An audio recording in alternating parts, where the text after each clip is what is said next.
How are you? It's nice to see you. So you're joining us here today, and we're going to be doing Lightyear. Why am I doing Arnold? Because he's a cameo in the movie. That is a false lie. There's no other type of lie except being false. Otherwise, why would they say it? So it's nice to see you.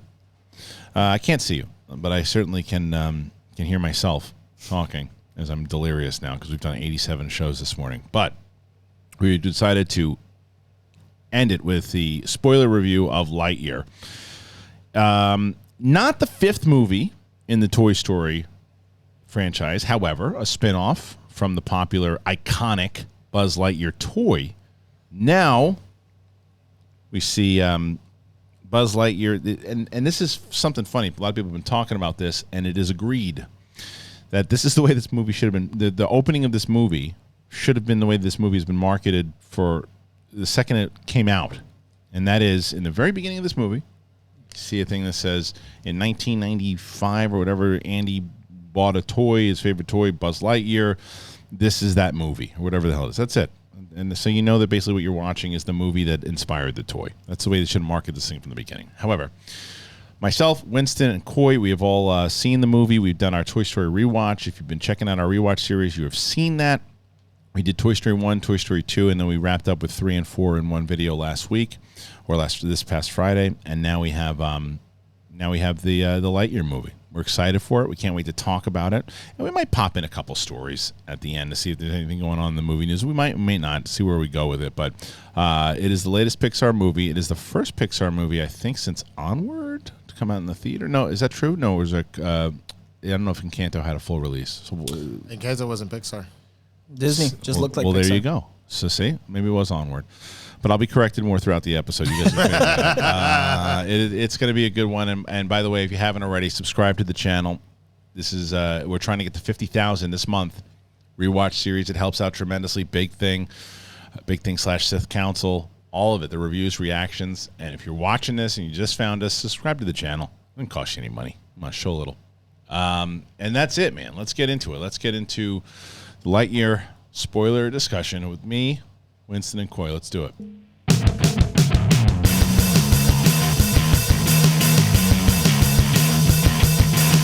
What's up, everybody? Lightyear just came out. Did you see it? Well, I hope so. Otherwise, why the hell are you watching this show? But you were correct. What Onward was the last one. Soul and Luca did not have theatrical releases. Was Luca Pixar? It was. Wow. Interesting. Okay, so this is the first big theater release, and you can understand why. So they showed this trailer, not the trailer, I think the first 20 minutes or first 40 minutes, I can't remember. I think it was 40 at CinemaCon. Yeah. 30 Was it minutes. 30? It was 30. I saw someone tweeting about That's still a lot, man. That's the movie's only an hour and 40 minutes or whatever it is, too. We'll just start with this. We've talked about in the non-spoiler review that's up. This is a very good movie. It's a very good movie. It's a very clever way to continue the character going, and by bringing in Captain America, you have I like the idea that you have his voice though, and Tim Allen is essentially they couldn't get Chris to do it. Like, yeah, the over dramatic version of the character. So that's just somebody who sounds like him. Yeah, and for the toy, I think it's kind of it's funny. That's how people go. Why did you have Tim Allen do it? Yeah, I mean, this is a good way fun to do it. play. Yeah. What do you think of the movie, Coy? I haven't talked to you about it. I think that it actually worked better because I wasn't looking at Buzz Lightyear the toy. I think it worked better that it wasn't Tim Allen coming back, because then I was watching a person actor, not a toy acting, and I dug it. I thought it was a really good sci-fi film. It definitely isn't a Toy Story in the sense that we wondered if it might be. It's more like a CGI animated sci-fi thriller action movie. It really is. I thought it was more. There was more homages to like Alien and like 2001 and like classic sci-fi and Empire Strikes Back than I expected. Like, it's a full-on, like, sci-fi film. And I overall, like, I thought it actually started a little slow for me. I enjoyed the opening, and then there was a little bit in the first act, and then it picked really up and, like, ran great. I think that I've never, and I know, it's funny when there's a character you know is pandering to you, but you love it so much that you're okay with it. I knew I'd love socks. See, I did not know. See, and I'm obsessed. But here's the thing. I saw a lot of comments, because Winston and I did our Out of the Theater reaction, and we both raved about socks. Yeah. And I saw a lot of comments that is gonna be bad. echoed the same thing that I felt when I saw that character in the trailer. I said, "Man, they're gonna do the same." Like it's almost reminded me of that stupid cat in Captain Marvel, right? Yeah. Like that type of stuff, and just overcooking it. They're trying to do Puss in Boots here. They're gonna try to do this, and this cat is gonna be annoying. This cat rules. So much fun. Very consistently funny. fun. The delivery of the cat, the thing that the Socks was awesome, and I'm not a big cat person, but Socks was awesome. And again, we talked about all of the homages to so many different mediums. You had your Pixar homage to Up, with Buzz constantly going out and coming back, and like just watching that montage of essentially his best friend getting older and then being gone. But the fact that Socks doubled as, you know, like R2-D2 at points, you know what I mean, and all of that was just absolutely amazing. The fact that we get into Zurg, so you set up the canon in 2 where Zurg is your father, but ultimately it wasn't. It was older Buzz. Yeah, and which a kid might misinterpret. Right. My first thought was, you see an old man that looks like a young man, a kid isn't going to think multiverse. A kid's going to think father, and therefore that wasn't a fallacy. Right. Which I really don't. They do ask you to use your brain a little bit too, with because he even says his dad. Yeah, like, not quite. And all that.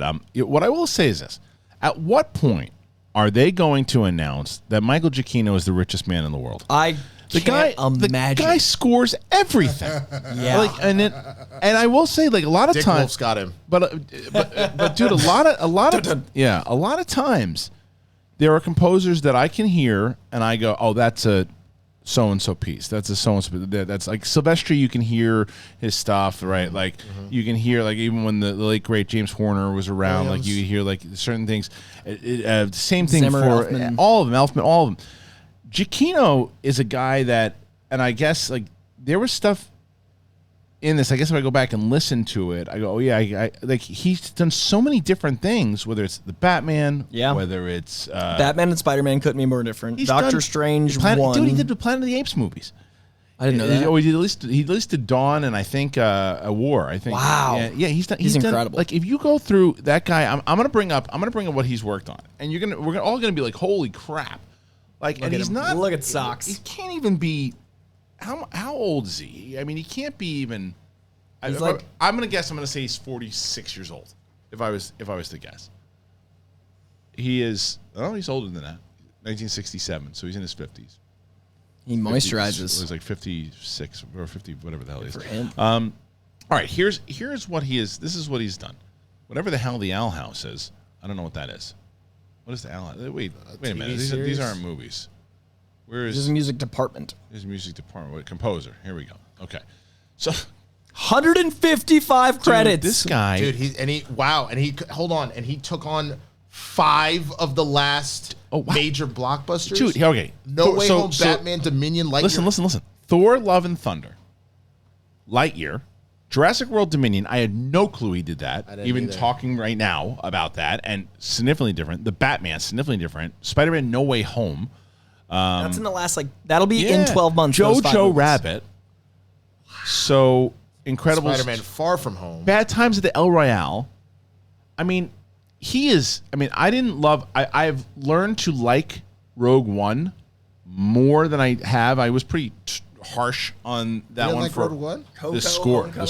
The movie's it's the best. It's the best Star Wars movie that Disney and Lucasfilm have made together. So, but his music I didn't love. But I also say it was Alexander Desplat who was on for that film, and then he dropped out, and Giacchino had 2 weeks to do the score. Wow, something like that. 2 weeks. So what he did with it was great.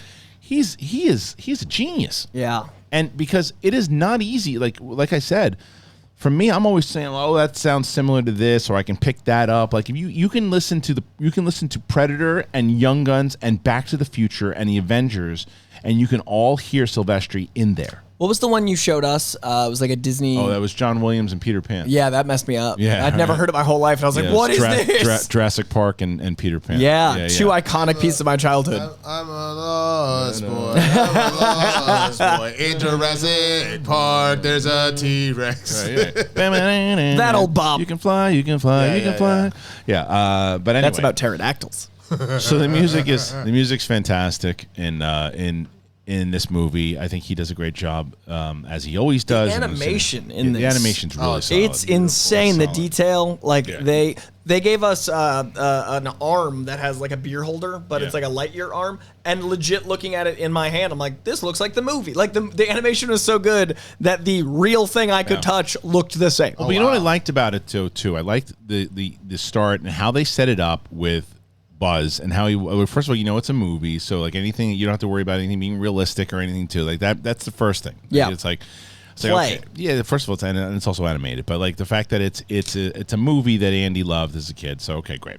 So when it opens up and you see him in this world, and he definitely has those Buzzisms from the toy itself. First 20 minutes are but he's brave, and he's not a putz. He's like when they have that whole thing with the rookie, who was voiced by Bill Hader, who's only in it for like 2 seconds. Yeah. But when he pops in there and does that, and the idea, this whole thing, I had like an Enemy Mine vibe too, by the way. But either way, so he takes the what do you call the onion? They call it the onion. Turnip. The turnip.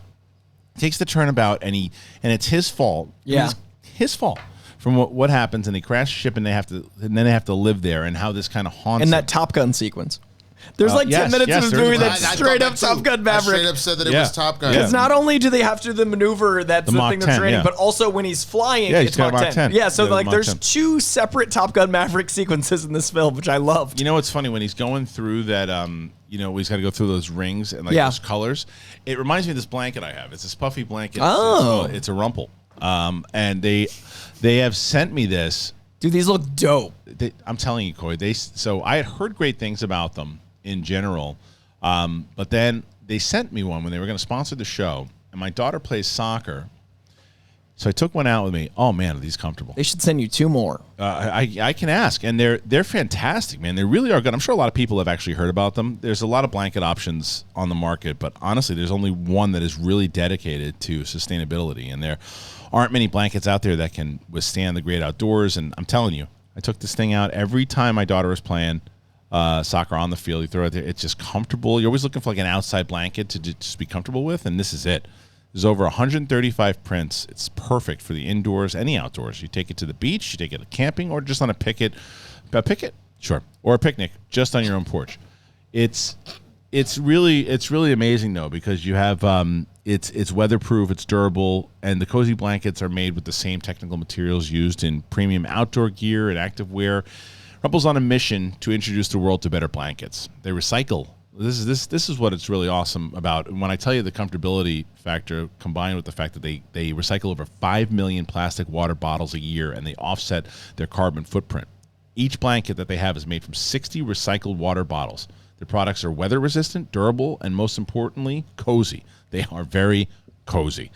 And I can tell you a story in a second about my wife. She's very, very picky about things that we use and that are sent to the house and all this stuff. And she was skeptical when she saw it at first. She's like, I don't know if we need another blanket. I'll pick up the blankets. I'm like, try this thing. It's comfortable. And she loves it.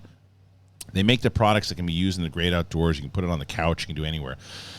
So here's the great thing about it right now, and you want to try it. I'm telling you, try one of these out. You save 15% off with the code BIGTHING, and you can visit RUMPL, RUMPL.com/BIGTHING, and you learn more.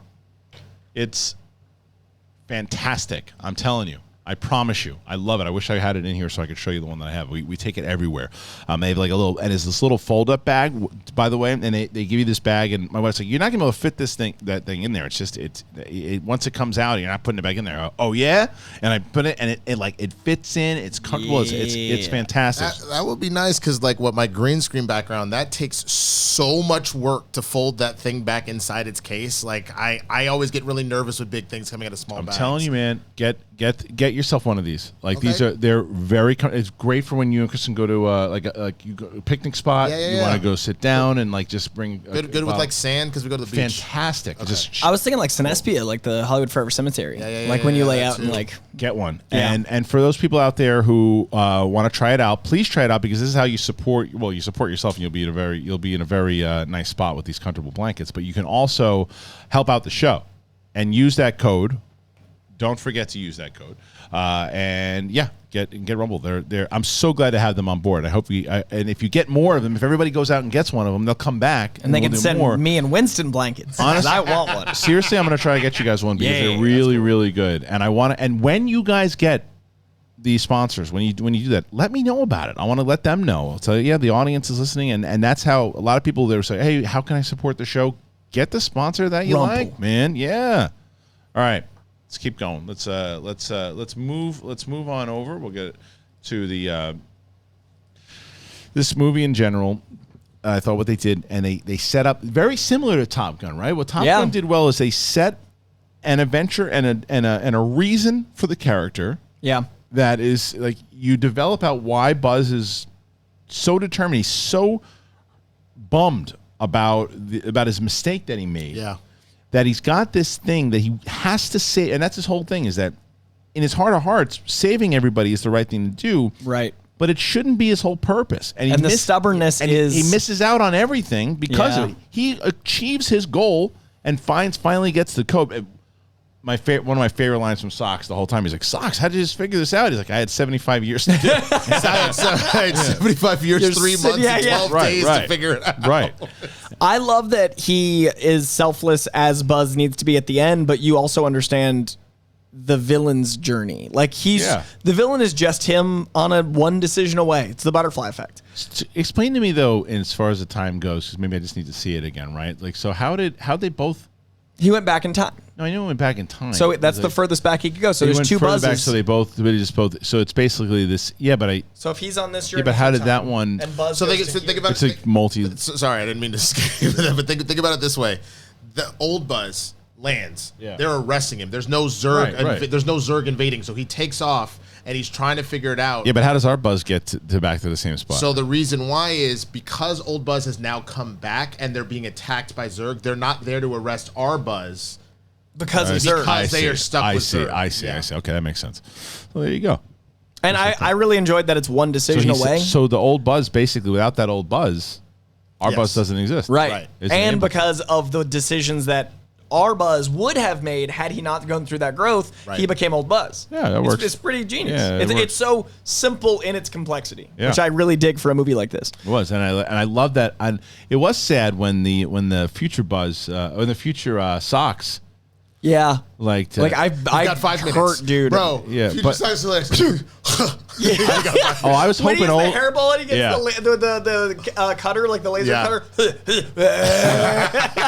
Even the stuff that he did when he would go boop boop boop beep beep. Oh, it's meow meow meow meow meow. It was so funny. So stupid. I've laughed so funny. so much more at that cat than most any cartoon has ever given me. He might be my favorite Pixar character. I forgot because you're not a big animated guy. And no, I'm a big cat guy. Yeah, like he. I was shocked, man, how much, because it was his delivery, and there was something I remember. It was delivery right up top of something that he said. I think when Buzz first gets him, I can't remember what the line is. I'll have to see it again, but he says something. I was like, oh, I'm gonna like this. I definitely. Who voices? I don't know the guy, but he does this cat thing around his legs. He's like, I am here for your comfort. You don't have a choice. The fact that he's trying to find a light to help them see, and that he accidentally puts a laser. I'm gonna get you. I'm gonna get you. I could not get over that character. Yeah, man. well, they didn't rely. I'll tell you, they didn't rely on a lot of cat jokes. They did the moments, the cough up. They did the laser thing, and they did it just right. They didn't do it enough to where they had to rely on it. So Chris Evans plays Buzz Lightyear. Keke Palmer was great as Izzy Hawthorne. I'll talk about Taika in a second. Dale Souls is Darby Steele is the older woman. Peter Sohn. Oh wow! Do you know who Peter Sohn is? I don't actually. Peter Sohn is he's the director. I'm 99% sure. I could be wrong. He's the director of what's the dinosaur movie the Pixar didn't do? No, Good Dinosaur. He's the director. I want to see if I'm right. That's insane. He's the director of The Good Dinosaur. Wow. And so there's only one reason. And so he was the voice in Luca. He was in some. He's a pet collector in Good Dinosaur. So where's the director? So director. That's incredible. Directed The Good Dinosaur. Elementals, the other one. So the reason I know that is because when we went to D23, he's been working with Pixar for a very long time. His comedic timing is incredible. He's fantastic. I had no idea that Peter Sohn was the voice of Socks. That's great. So he told a very touching story about his mom and his brother, I think, for when it came to when he got Good Dinosaur, because he was given that. And what's unfortunate is that I think because he hasn't directed since Good Dinosaur, because it was a big bomb. I don't necessarily think it was his fault, to be honest with you, but either way, it's glad that he's clearly still with them. He's been with them and doing stuff with them. But now he's doing the voice of Socks. But I did not realize that was Peter Sohn. Wow. I liked the use of James Brolin when he wasn't Zurg. I thought it was great to have like gravelly, older sound, because it sounded like it could be an older Chris Evans. I really liked that it just sounded like a grizzled. I thought he did a great job. Me too. There was a funny thing on the carpet. The person. My friend Jay Stubes actually was running the Pixar, like the main hub carpet, and she asked.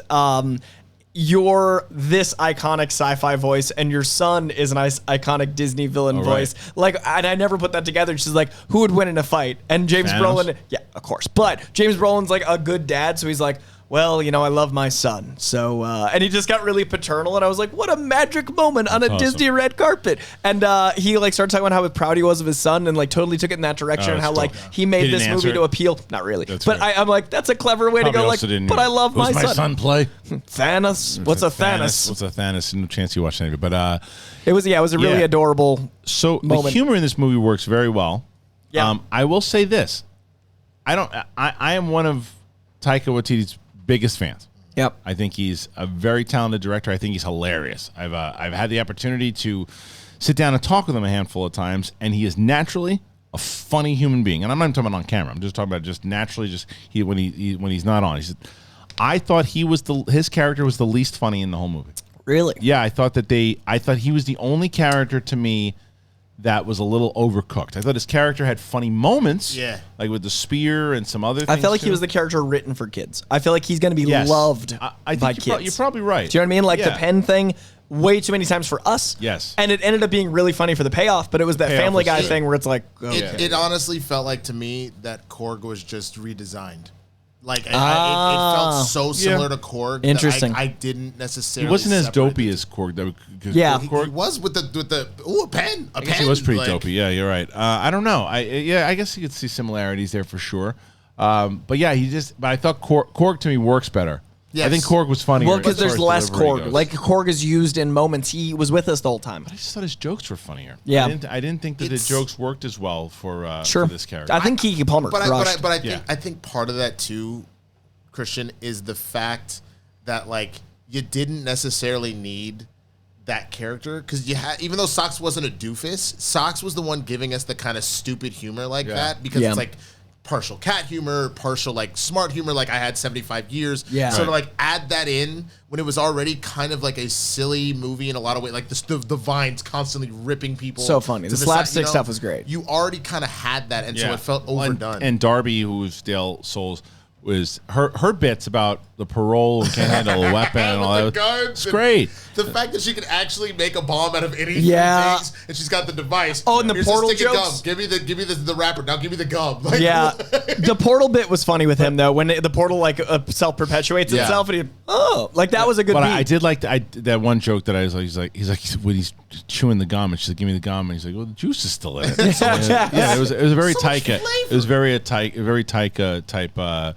Jokes. I liked the action, even though animated, because I do struggle with animation, that there were moments of genuine like gasp. Like when she looked out at space, when she has to do the space jump and has to like. I mentioned gravity. It felt like good Gravity. So literally. You didn't like Gravity in the movie? Didn't love Gravity. Oh, I loved Gravity. Oh, I think Gravity's really good. Yeah. But I literally said. I have script issues more than the movie's an intense ride, but the writing killed me. Because like George Clooney is like a scientist and he does the dumbest stuff. That's fair. But all I was gonna say is like we talked about this in the film.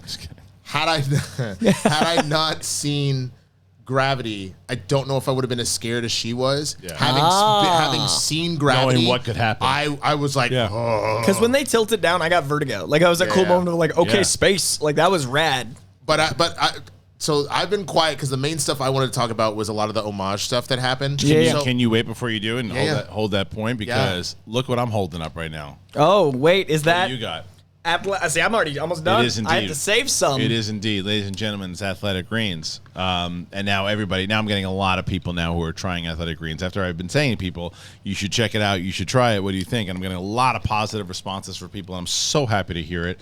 So happy from all you guys out there that have been trying to make a little bit more of a vitamin lifestyle, if you will. And for me, it's like I've been, as you can see, with myself and Koi, we're drinking it right now, and I'm really loving the taste of it. And I can tell you that I wasn't thrilled by the way it looked at first. And then I said, well, this is going to taste like grass. It does not. It's got a fruity taste to it. I love it. I drink it every day because you need a lot of energy. And for me, I always thought I didn't have enough time to keep doing vitamins, and I wanted better gut health. I wanted more energy, optimized immune system, all of it. I've been doing it forever, and it doesn't taste like it's a super healthy like grass drink. It tastes like a fruity. I like it, tropical. If you want to know what it is, it's one delicious scoop of Athletic Greens, and you're absorbing 75 high-quality vitamins, minerals, whole foods, source superfoods, probiotics. List goes on and on. Help start your day right. The special blend of ingredients supports your gut health, your nervous system, your immune system, your energy, recovery, focus, all of it. I consume it because, like I said, I was never a big vitamins guy. This is easy for me to do. And taking the fruity taste, and I send it to my friends and my families. Koi comes over and Winston come over. I throw him a packet. I said, go for it. And it contains less than 1 gram of sugar. There's no GMOs, no nasty chemicals or artificial anything. And it tastes good. It supports mental clarity and alertness, supports better sleep quality and recovery. It costs you less than $3 in a day, and it's investing in your health and cheaper than your cold brew habit. You invest in an all-in-one nutritional insurance. Now, Athletic Greens has over 7,000 5-star reviews. It's recommended by professional athletes. And right now, it is time to reclaim your health and arm your immune system with convenient daily nutrition. You just take 1 scoop of water every day. Like you saw what Koi and I just did. We put it in a water bottle. We shake it up, and that's it. No need for a million different pills and supplements to look out for your health. To make it easy, Athletic Greens is going to give you a free 1-year supply of immune-supporting vitamin D and 5 free travel packets with your first purchase. But all you have to do is visit athleticgreens.com/bigthing.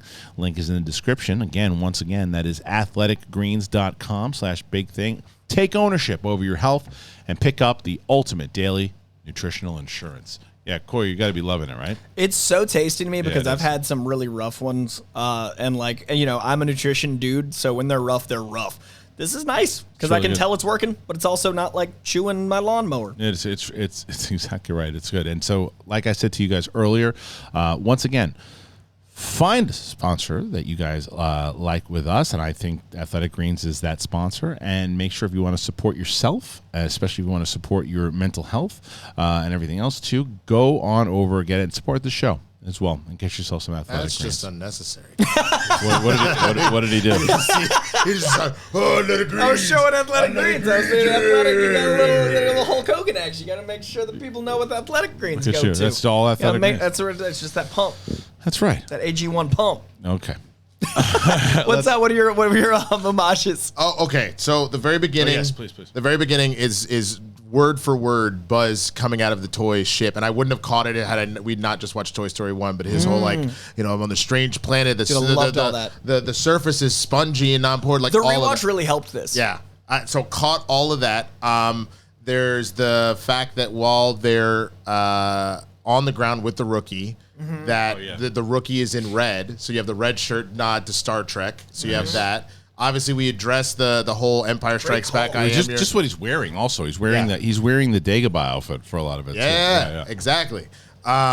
You have obviously the Empire Strikes Back about I'm your father. They did that in Toy Story 2. Yes. They obviously do their own twist now with old Buzz. You have the fact that at the beginning of Toy Story 2, when Rex is playing the game, the move where he jumps over Zurg and then tries to shoot him with the laser and blows up. Dude. Buzz does that exact move when fighting Zurg. And this one, he jumps over him and he shoots him a couple of times. And then that fight's going on there. Did you say the first opening dialogue already? Yeah, I said that one. I said that one. I'm trying to think some of the other stuff that stuck out. Well, the Infinity and Beyond. Well, Beyond, the gun being a pew pew, the tennis balls, which is from Yeah, the second and third one, like the second and actual third moments. one. Yeah. Mm-hmm. I like the Infinity and Beyond stuff, the way they used it also. Like, Oh, that was so. Well, because they did it with the grandmother was his partner from the get. But then even that joke that they played in the trailer with the you want me to pull your finger, but then having it come back to where she's the one who does it at the end with him. It's earned. It feels really special. It is, and it wasn't a lot of the cliche moment where he's like, because a lot of these times you get, okay, well he's got to find himself. He's going to be a real jerk. He was never really a real jerk. I like that. No. He was just stubborn, and his stubbornness is also what solved the problem. It was, and then he had to be unstubborn to unsolve the problem. He literally had to let go of the very thing he'd been seeking. He's got tunnel vision. Yeah, and when he's going and it's not that he's selfish, because when he's going to do that when they're all cloaked and invisible and he's going for the move, he forgets. And he's like, oh, I forgot to tell him about the timer. Yeah. And like that was such a moment of like, you didn't do it because you were being a jerk. You did it because you were just trying to get out and do your thing and get the mission done. And that's just human, right? Which I enjoyed. I like that everyone had flaws. Yeah, and that's ultimately how the toy was too. No, absolutely. For 4, since I just watched it this morning, so I didn't catch it while we were at Lightyear. The slingshot maneuver. If you remember listening to your inner voice, he says, all we have is a slingshot maneuver. Oh, I can slingshot maneuver. That's the entire thing of him making the crystal, is slingshotting around the sun to try and to do a slingshot maneuver. So like there's stuff all over the place. You obviously mentioned Top Gun. It doesn't apply to the OG. It would apply to Maverick, but obviously they were being developed at the same time. Yeah. There's no way they would have known about that. But it was just so fascinating. I don't know. Remember, Maverick was supposed to come out in 2019. So you think maybe they like saw a screening or something? And I don't know. I mean, it's probably not. But you never know. But it's like the idea. I mean, even when the wings come out, obviously. Oh man, the wing moment that was such a theater cheer moment. How was your audience? Kind of dead. Yeah, it's just critics. Yeah, it's just a bunch of critics. But I was trying to figure out. I was like, okay, there's a lot of Buzz things missing. The fact that you press the button and it makes you into a giant like raspberry or whatever. I didn't know if that was supposed to be a nod to Willy Wonka, but you had that, and I was like, okay, so when does it become the wings? And I was like, okay, he has a gun. When does he get his arm laser? Yeah. So the fact that he at one point throws that on, I was like, oh, that's cool. And then I was like, oh, the escape pod was the thing. That's also dope. That his escape pod is the jetpack. Right. Yeah, like it was wicked just all clever. the little things on how they not only connected it back to Buzz and Toy Story, but all the nods to the different. And when they finally suit up in the full Space Ranger authentic that we know, because there's peace, and then when they're fully in it, that's such a Avengers moment. Yeah, like that big, like we did it. I think maybe the reason I like the theater experience a little bit more than you is the actual audience when they're good, and I think that's why I fight for the premieres, because the press audiences are always so uppity, and I think I got really offended when they wrote about me. They wrote the Venom thing. Did I tell you about that? No. Please tell me about that. I just saw you get so giddy. I want to hear. Well, so in the Venom press screenings, I enjoyed Venom 1, which I quite enjoyed. Yeah. In Venom 1, I literally stood up and cheered when Tom Hardy gets in the lobster tank, like a fool, like an actual monster. And I read 3 different reviews saying, well, clearly someone in the audience enjoyed it because in a moment of pure blah, blah, blah, and like very derogatory, stood up and cheered. And it was so condescending and so blah, blah, blah. I'm like, I don't think I like my fellow press people. Like, I literally was condescendingly written about. I don't remember because I tried not to. It felt like a Drew McQueenie thing, though. But like, that said. Drew's the best. So like, ever since I like the premieres because those are people celebrating the film versus critiquing the film. Drew wouldn't do that to you. I just felt like, I mean, I don't think he knew me then. But you know, the funny thing is, it also just, I guess, depends, because remember, we went to a 2 p.m. press screening. 2 p.m. Oh, that's a thing, too. We went to a press screening of No Way Home. Yeah. And people were cheering their ass off. True. During That's that. true. Well, it was 2 p.m. It wasn't super full. There was a nighttime screening also that I just which I'm sure everyone was at. And I'll say it. I publicly should apologize to Winston. Did you know the whole thing that happened? No. So we get so many of these emails and trying to schedule this out. We've been trying to schedule all of this for so long. So I had gotten 2 or 3 emails from Jurassic Dominion to this. Yeah. And then I remember scheduling with you guys, and I asked you, did you that day? And I was like, I'm good. I said, do you have a screening for Lightyear? And you're like, I'm going to the premiere. I'm like, great. So I forwarded an email to Winston. In my mind, I'm like, okay, Lightyear for Winston. Do you want to go to this with me? And he's like, yeah, I'll go with you. I'm like, great. So then I was like, at one point I coordinated Jurassic World with them also. So we go and see Jurassic World together. And then I'm going to see Lightyear right before I go. I'm like, hey, so I'm going to meet you over at the theater, right? And he's like, wait, what? I can read you the exact. No, I don't want to give away where the actual. Okay. So I said, you're going to meet us at the theater, and so he's like, he calls me back, but I was on a phone call. So I couldn't take his call. So I'm like, I guess he'll just meet me there. And then when I'm assuming it's fine. But when I'm there. I'm like, so he writes, so I'm supposed to meet you? I'm like, yeah, man. He's like, for what? And I go, for the screening. And he's like, we had a screening today? And I go, yeah, man, come on, we figure this out. I was like, you gotta put this stuff in your calendar. Yeah. Right. And then he's like, he's like, yeah, probably not gonna make it. I'm like, no problem. I can do it with Coy. So he's like, hey, I just got out of this thing. I'm gonna rush over. So he comes in like he just ran 7 marathons. Bro, funny story about this. So part of it is I was in therapy so I called him right before the therapy session started because he said, "Are you coming?" And I was like, "What? To what? To what?" And so then I'm listening to my therapist, and I am taking notes because she's trying to give me some good advice, but I'm also trying to text Kristian.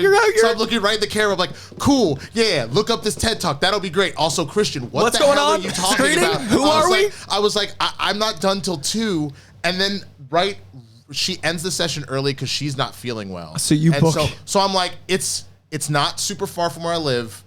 I could probably be there in 11 minutes. Is it still worth it? He's like, all right, just I'll fill you in on the first 10 minutes. And I'm glad I didn't miss it because the first 10 minutes are great. Yeah, and because it started late. It started late. Oh, great. But when I tell you, I was ripping and running through cars all the way to the screening. He was like Buzz around the planet. Slingshot maneuver. And so here's the other thing that I told y'all. I have a small tear in one of the tendons in my heel right now. Oh, so I parked the car. I'm on the 5th floor parking structure of where we're seeing this thing. The worst. And I am hauling ass. When I'm running straight, I'm fine. Yeah. When I start to curve at angles, I'm like, oh, God. Yeah. And I almost threw this old lady into a fountain because I was trying to rip around corners so fast. Yeah. So between 2 movies back-to-back this week, because we had Jurassic in this, and us filming 5 today, and Kristian texting both of us, the chaos that ensued. Let the record show, Kristian said you have a screening, and because Kristian gives me so much crap, I didn't say I have the premiere. I'm like, yes, I have a screening, and didn't elaborate that it was the premiere. I was very conscious because I was like, he's gonna give me crap if I say premiere. So I was very much Coy. So that was the funny part is that he was like, I know I said because you said in your email response you would be there, and I was like, Kristian, this is the email. It says Jurassic World Dominion. But he's also this wasn't the tone of the conversation. The tone of the words are accurate, but the tone is not. The tone was me going, I'm pretty sure I sent that, and he goes, I don't think so. Let me check. And he's like, no, check it out. Look, it wasn't like in my head. In your head, that's what you wanted to say. But the funny thing was, I'm sitting here going, am I crazy? Did I miss? Because I was like, literally, whenever we have these, he's like, you need to put it in your calendar. I didn't want to be an ass. I was like, I put everything when we scheduled in my calendar. But I was like, maybe I forgot. So where the hell is it? I'm trying to find the Lightyear one. Literally, he texted me, going to see Dominion. Oh, that's the other one. Can't find it. No, keep going. It's because then the only Lightyear conversation is you saying, and will be good for Lightyear. That was the conversation we had about Lightyear. I read through all the texts because I was trying to find. Oh, that's so unless funny. unless y'all had a one-on-one conversation about something. Oh, yeah, no, Kristian, you texted me separately. Hey, just making sure that you got a screening to Lightyear. I said, yep, good to go, and sent you a picture of Toy Story 4. Because I was like, not today, Kristian, not today. Not today. I want to see a post picture with Chris Evans. I know. My last bit. Yeah, it's hilarious. I literally thought of you. I was like, I know who I'm texting. Nope, not giving him this one. Not giving him this one. No, I saw exactly what I was like. The second I saw the Chris Evans post, I was like, yeah, he went to the premiere. Yeah, there he is. There he is with Chris. That's the truth. Hilarious. Met his mom. was adorable. He's a mama's boy like me. It was really precious. Yeah. Lightyear was adorable. That was such a cool family vibe. Like, like the crowd was having good. families sharing multi-generational. Because, Chris is like a little bit older than us, or like between our ages. Yeah. So his growing up was with Toy Story 2. Right. So he was speaking with reverence of it. And his mom raised her kid with Toy Story. So I got to see a mom proud of her son, who happens to be Chris Evans, proud of him for playing Lightyear. So it was a really like warm premiere. Yeah, I thought he did a great job as Lightyear, by the way, because I think that's not easy. Like, I don't care if it's a voice performance or not. He said it was intimidating and put a little spice on the Tim, and I was like, you clever. Yeah, but it has to be. Yeah. It has to be, because that's an iconic character. Because it's his character, too. Like, he grew up watching Toy Story. There's not a lot of people. There's not a lot of people that are going to be able to get away with, because the fans, you definitely heard it from some of the fans, like, how come Tim Allen's not in it? But because it's Captain America and because it's Chris Evans, a lot of people have been like, "No, it's all right." And he's a bigger Disney geek than anyone. Yeah. So I feel like if anyone's going to be forgiven for replacing Buzz Lightyear, it's a Disney geek who's already in the family who is Chris Evans. I mean, I won't lie. I was one of those people that was like, Tim Allen's not dead. Why didn't you just get like? And then I think we would have been distracted. I think the other part of it too, to be honest with you, is that you also Tim Allen as like he's still obviously he did fine with Buzz in Toy Story 4. He's getting up there. Yeah. So you also need a younger Buzz for that anyway. Should have had to play his dad though. That would have been great. That actually would have been. That would have been nice. If not his dad, have him be old Buzz. That's what I meant. That's That's what I meant. Yeah. Okay. Okay. Yeah. But yeah, I think that would have been the move. I think that's clever. I like that. But it's whatever. Maybe it was a lot of fun. Like, I think they nailed it for what the movie set out to do. They completely accomplished what they set out to do. And it wasn't really, and there was never really like a massive bad guy. Minus the fact that it was just kind of the Buzz that had tunnel vision. Yeah, just couldn't get out of his own way, and ultimately becomes Zorg. Zorg, whatever. So like that was, I thought all that played out really nice. I loved like the length of it with movies that are now 2.5 hours. Oh, so nice. 2 minutes. Yeah. Like that's too. There's no reason for this movie to be anywhere over. I will say the one thing I was pretty bummed about. There was the 2 post-credit scenes. They were very OG trivial. Well, but the difference between something like this as opposed to the MCU, and the MCU does trivial ones like the Bruce Campbell one. Yeah. It's like, how is this furthering your storytelling? Right. There's no storytelling to go past in Lightyear. It's like, these are just fun, cute scenes. I just thought that there could be something with a fun, cute scene with the toys. I like that a lot. I thought, because you had 2 ideas. You had either the toys were watching Buzz's movie, and he was like, and that's my story, or we both thought this would be a great idea if like Andy leaves the movie theater with his mom and he's like, Mom, I have to get a Buzz Lightyear though. That was incredible. And then she goes, okay, maybe for your birthday. And that's what kicks off Toy Story. The whole thing. And then it's a prequel. But I think that the reason why they didn't do that is because they showed you in the beginning of the movie the little opening thing. And the animation style might change so much. I was thinking visually. But they could have redone. They could have done it like the old way, but the tech is so different. Yeah, but I just think that the other reason why they didn't, they wanted it to stand alone as its own movie and not have to rely on any Toy Story stuff at all. I just thought that it would have been a cute little tip of the hat. I want a Woody Western. Do you need it though after Toy Story 2? After we talked about it, that's a fair point. Do you really need it? Because I think Toy Story 2 kind of did his origin. Kind of was. It was like, what are they going to do? They're going to go back and just show like the stuff like the 1950s thing. People are going to be a lot of people have been asking for it. That's maybe if they do it, and Tom Hanks would. That's the question that they're going to have though. Here's the difference. Well, Tom Hanks voiced himself in Toy Story 2, so it could be because he's theoretically the same voice actor from the show is the toy, unlike Buzz. Well, no, but it's not though. The toy is our dad. toy. Oh, right. But in the movie, that's right. It's him twice. So theoretically, it is the same voice actor. Could be. But then you're gonna have Tim Allen just like. Bro, I would love a Mr. Potato Head Shawshank Redemption. So I got a Mr. Potato Head pitch. You ready for this? Go for it. It's Memento meets David Fincher, and it's Mr. Potato Head loses his face and he has to figure out who he is again. So it's him discovering himself. It's a self-aware "Who am I?" piece about Potato Head discovering who he is. Those are good. And they've done that's pretty funny. But they've done a lot of Toy Story like little shorts on. Yeah, like, they should do more stuff like that on Disney Plus. They need that fuel for sure. But like while the heat's up, overall movies inside of this franchise, I mean, I'll tell you, I wouldn't mind seeing a Lightyear 2. I would.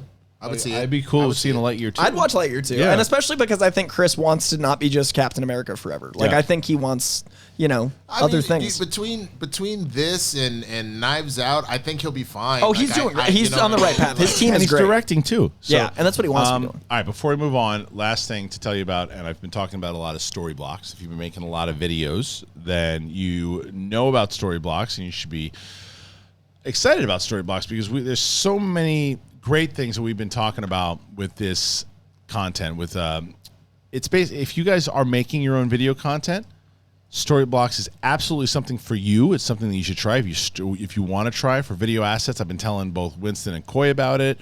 And if you didn't know what Storyblocks was, its sole purpose is just to exist to help you bring all your stories to life without sacrificing your vision due to time, budget, resources. Every creator should definitely have a Storyblocks membership. It changes the face of stock footage with more diverse and inclusive content in their library to help creators continue to tell stories and their own unique ways. So they have unlimited all-access plan that gives you unlimited downloads of over the 1 million assets in their library. You can try out multiple options quickly and find the perfect fit so you can create more and spend less without sacrificing quality. Video is the most effective way to capture an audience's attention, and as a result, modern storytellers are always challenged with creating more video content at a higher quality involving more voices in the process and distributing on more platforms than ever before. So some of the things you can face as a creator is whether it's output demands or time or budget or knowledge, creative inspiration, passion, burnout, mental health, it's all there. Storyblocks makes it possible for creators to keep up with the growing demands for modern video content so you can bring all your stories to life and stop sacrificing your vision due to time, budget, and resources. Go to storyblocks.com/bigthing and check out their unlimited plan. Unlimited all-access plan, and that's storyblocks.com/bigthing. Winston, you try it yet? I did try it, dude, and I'm loving it. Right? Thank you for that recommendation. It's good, and it helps out your video content. You should be using it for sure. I should. Especially for what you're doing with TikTok and everything, too. You should be using Storyblocks. So, all right, before we wrap up today, let's get an overall score for this movie. What do you give it? Out of 5, Winston. Out of 5, I'm giving like a 4.8. That's pretty high. Oh, wow. That's pretty high. I really enjoyed it, and I'll be honest with you. I think part of it is the storyline. I think they did a really good job, but Socks pushed it from maybe like a 4.4 to like a 4. He's that good. That Socks is the perfect blend of humor. It wasn't over jokey and stuff. Just because some of the stuff that didn't work for me, like some of the humor and the missed post-credit scene, and I think that I don't know, and this is an unfair criticism that I thought that the villain that he was, Old Buzz, actually was pretty brilliant and worked pretty well, but I was missing like what I thought Zurg was going to be. Which again was your preconceived notion of Zurg. Preconceived notion. It's my own fault, nobody else's. I'm going to say that it's still a pretty high score for me. I'll go 4.6 out of 5. Wow. I'm a little under lower. That, not much. I'm at like a 4.4 thereabouts, which is still an A. I just found that high A. It's a high A. Yeah. I just kept finding myself going like, it's kind of similar to yours where I'm like, I would have done this, and this. Yeah. Oh, wait, I'm having fun. I had to remind myself. So it actually might be one of those movies that goes up on second viewing because I'm not in my own head about my journey. Right. It's almost 9 out of 10. Yeah. Like what an incredible time we're all comparing minutia. 100%. So the movie is out in theaters right now. And obviously, hopefully you know that. Otherwise, you've just been spoiled for the majority. It's a weird choice to watch it here, not in the theater. The entire thing. So we had a blast doing it. And if you want to watch our rewatches on Toy Story, they're in our full rewatch playlist. We have a ton of them now. We've done a lot of them. Your Batmans, your Spider-Mans, your Toy Stories. Matrix, we did a lot. We know that we never even did the Revolutions. Yeah, I died. I had to come back. I know. I was like Neo. I know it's true. but we have we have Thor coming up. So Thor is going to be the next on the rewatch series, and I believe it starts this week. It starts this Friday. So make sure we watch in Thor 1 and leading up into Love and Thunder, which is right around the corner. We'll be seeing that. And that's really it, man. So make sure you check out all the stuff that we're doing. We also did the Jurassic set for us, and you can check us out also on Friday Night Titans on the SCHMOEDOWN channel. Winston and Coy are over there managing brilliantly, so make sure you head on over there. And for you guys, once again, if you haven't already, please subscribe. Hit that notification button. Do everything you got to do. And we appreciate you very much, and we'll see you back on Wednesday with the Sith Council edition of The Big Thing, and then Thursday, Roxy and Brett will be back on, and then Friday, we start our or rewatch. So thank you guys for joining us. We appreciate you, and we'll see you on the flip side. Peace.